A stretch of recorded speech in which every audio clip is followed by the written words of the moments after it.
Hello bachon, so let's understand the question first. The question says a wooden block floating in a bucket full of water has 4 by 5 of its volume submerged. When certain amount of oil is poured into the bucket, it is found that block is just under the oil surface with half of its volume under the oil and half in water. The density of oil related to water. तो बच्चों first situation में हमको बोला है कि bucket है, उसके अंदर पानी है और पानी के अंदर एक वुडन का ब्लॉक है जिसका 4 by 5 वॉल्यूम सबमर्ज्ड है। मतलब इस तरीके से ये 4 by 5 वॉल्यूम सबमर्ज्ड है।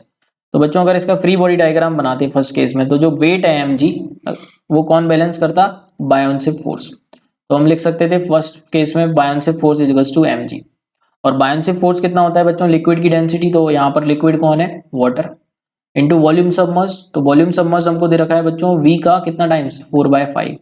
इतना पार्टी सबमर्ज्ड है, दैट इज 4b/5 इंटू जी। ये वॉल्यूम बायोन्सिक फोर्स का एक्सप्रेशन होता है, इंटू इक्वल्स टू mg। ये फर्स्ट इक्वेशन मान लेते हैं बच्चों हमारी। अब बच्चों सेकंड सिचुएशन में उसने क्या किया, इसको इसमें ऑयल डाला बकेट में। तो ऑयल डालने के बाद सिचुएशन क्या बनी, नेक्स्ट स्लाइड पर समझते हैं इसको। ऑयल डालने के बाद बच्चों पानी और ऑयल मिक्स इस तरीके से हमारे देखने को मिले हमको। ये ऑयल मान लेते हैं और ये पानी मान लेते हैं।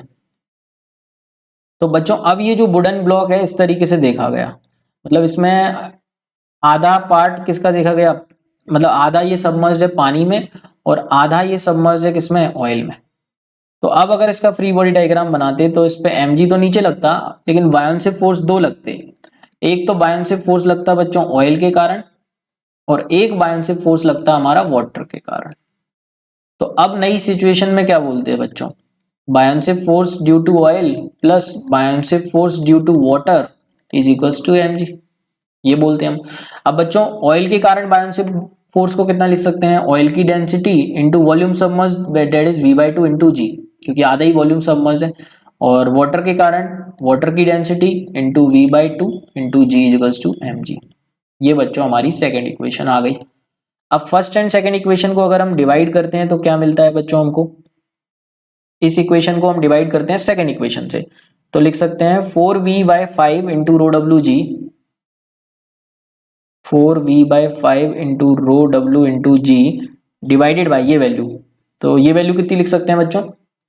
रो naught into v/2 g plus rho डब्ल्यू into v/2 g is equals to 1, क्योंकि दोनों में mg को डिवाइड करेंगे तो 1 बनेगा। बच्चों यहाँ से g कैंसिल हो जाएगा हमारा, क्योंकि g सब जगह आ रहा है, इस तरीके से देख सकते हैं।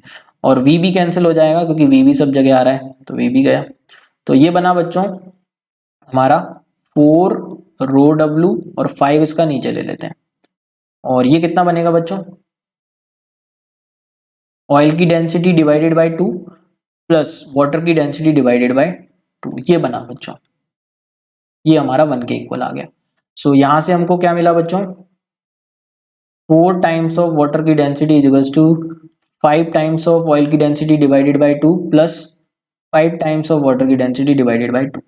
सो हमसे पूछा ऑयल की डेंसिटी डिवाइडेड बाय वाटर की डेंसिटी, तो इससे आ जाएगा बच्चों। नेक्स्ट स्लाइड पर इसको भी सॉल्व कर लेते हैं। सो कितना बना ये?